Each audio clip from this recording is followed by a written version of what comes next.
It's always nice to see the FZ1 in the shop. Customer laid it down. He was okay and everything was fine. It was minimal damage, but the front cowl was cracked, and so he went ahead and took it off. And then riding it around a little bit, he come to find out that he kind of likes it like this. So he wants to go naked, you know? Who doesn't want to be naked? So we're gonna do the Street Fighter naked conversion. This is the kit. This front stay is critical because we need to mount up his gauge on these. So without this, it'd be real janky. Mount mirrors, turn signals, some side are here, and here, and here, and here. Well, this can go in there fine on this side. It's gonna mount up good there. Everything's gonna match up.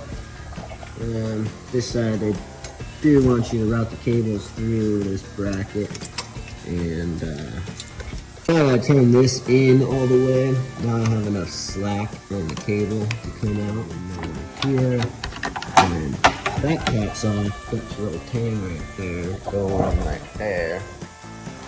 So don't break that. And now you can get your tank off of these two bolts here, and on the other side there, and I gotta take the seat off and lift the tank up, take the air box off, get to our connector. I like this style. You pop your key that lifts your rear seat, and then to get your driver's seat out, you got your little lever down here.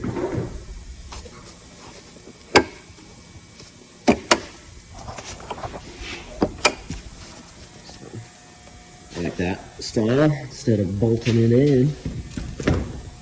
So it's easier just to get the tank out of the way instead of have it propped up.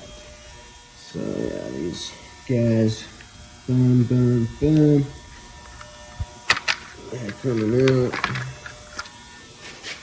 Okay, and good time to clean the filter anyway.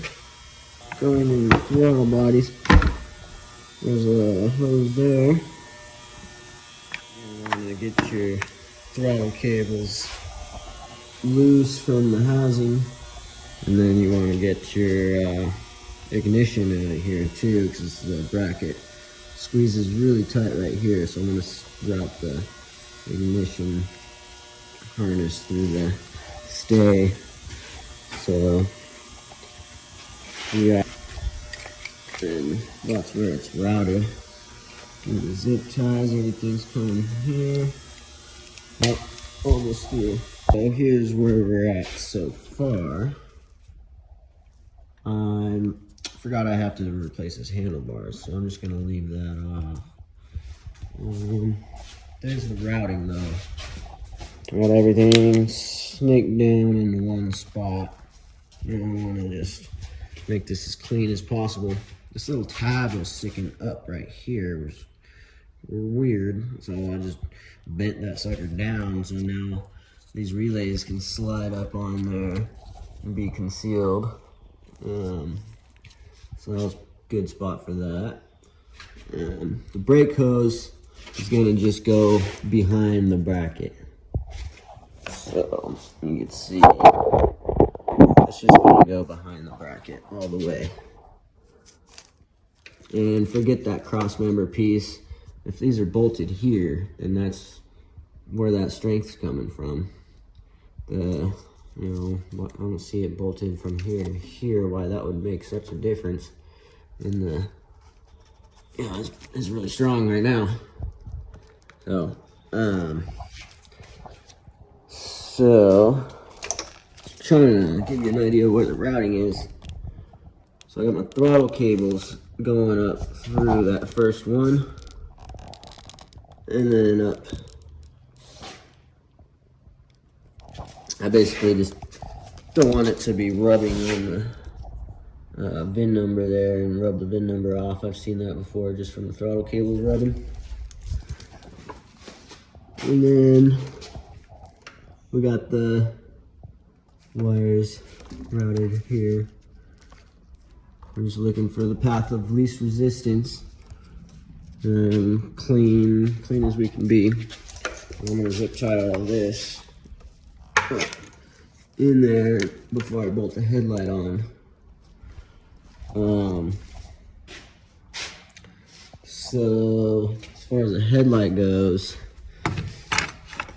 you pop these little rubbers inside of here.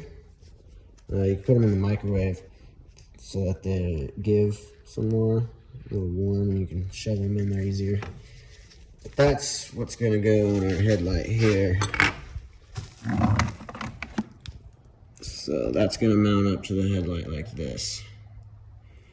And you're gonna have to find some washers. They skimp on the hardware on this kit, so you're gonna have to find some washers, otherwise that screw is just gonna be sucked right into that rubber grommet. It does accept the stock headlight bulb, so that's good. You just swap that over. Easy. So you can see it's got a little tab right there. So you just be popping that down.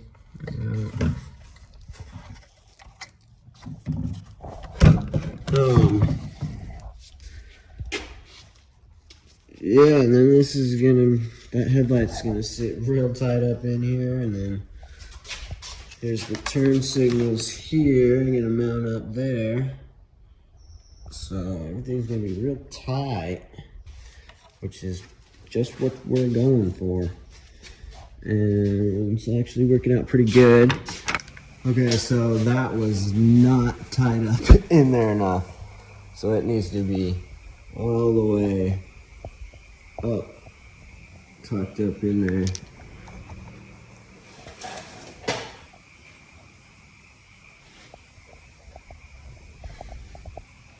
So,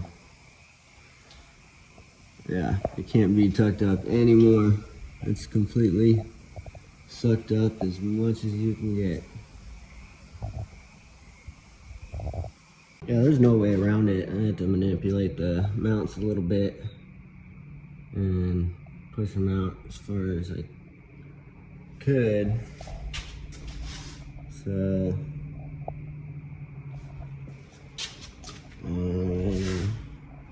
doubt it's gonna be even, but see how it goes. Nah, screw that. Let's make it even.